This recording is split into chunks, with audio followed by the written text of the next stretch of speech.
Baik, kita menuju ke informasi selanjutnya. Ustadz Erik, ini ada seorang remaja berusia 12 tahun di Kabupaten Nagan Raya Aceh, mampu menghafal 30 juz Al-Quran meskipun tidak mampu melihat. Uniknya lagi, ia menghafal Al-Quran dengan cara autodidak melalui perangkat elektronik miliknya. Masya Allah. Beginilah Muhammad Akbar setiap hari mendengarkan bacaan ayat suci Al-Quran dari perangkat elektronik di rumahnya. Kebiasaan yang telah ditekuninya selama 3 tahun terakhir. Karena keterbatasannya, Akbar hanya mengandalkan perangkat elektronik untuk membantunya menghafal ayat-ayat suci Al-Quran. Kini di usianya yang masih 12 tahun, warga Gampong Kuala Sumayam, Kecamatan Darul Makmur ini telah menjadi hafiz atau penghafal 30 juz Al-Quran. Ketika ayah dan ibunya bekerja, Akbar memanfaatkan waktu di rumah untuk menghafal Al-Quran dari pagi hingga siang hari. Dia menghafal mulai dari juz 1 Al-Baqarah sampai seterusnya ke juz Ammah, juz 30. Setelah itu saya bilang sama dia, setelah nanti udah masuk ke 30, juz 30, turun lagi dari atas ke bawah. 30, 29, 28 terus ke bawah. Kafarudin berharap perhatian semua pihak untuk membantu mengembangkan bakat anaknya. Muhtarudin Yakob melaporkan dari Nagan Raya, Aceh.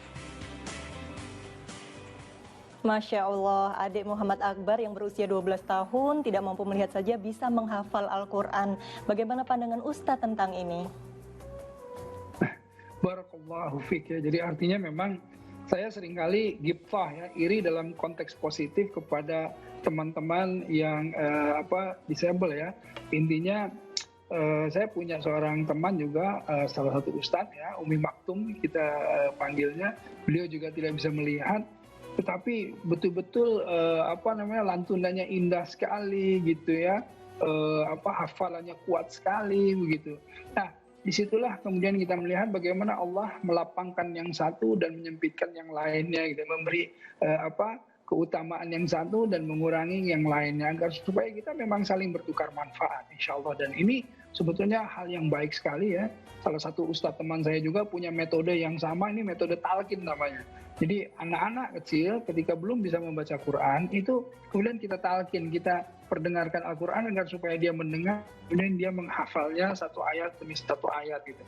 Nah ini juga tidak bisa karena tidak bisa mendengar ya dari murotal atau dari ayahnya atau ustadznya, dan sampai akhirnya 30 juz, Masya Allah. Ini betul-betul bukan hal yang mudah, dan ini kalau misalnya diikuti oleh anak-anak yang lainnya, ini bukan tidak mungkin gitu ya. Ke depan kita memang Indonesia punya satu generasi yang disebut dengan generasi Robbani, generasi yang memang kita berharap untuk melakukan perubahan menuju hal-hal yang lebih baik.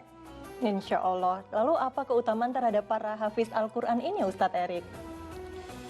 Ini waduh, subhanallah ya. Jadi orang tuanya saja nanti dibangkitkan yaumil akhir itu, dibangkitkan dengan jubah dan mahkota emas. Itu orang tuanya, itu baru orang tuanya. Itu belum yang hafiz ya gitu.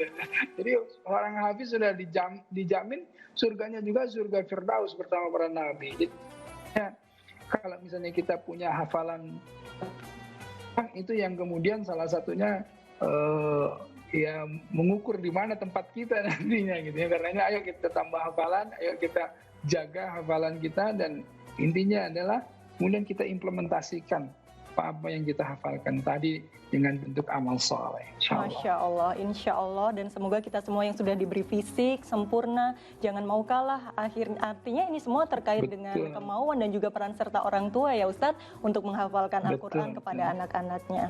Betul sekali.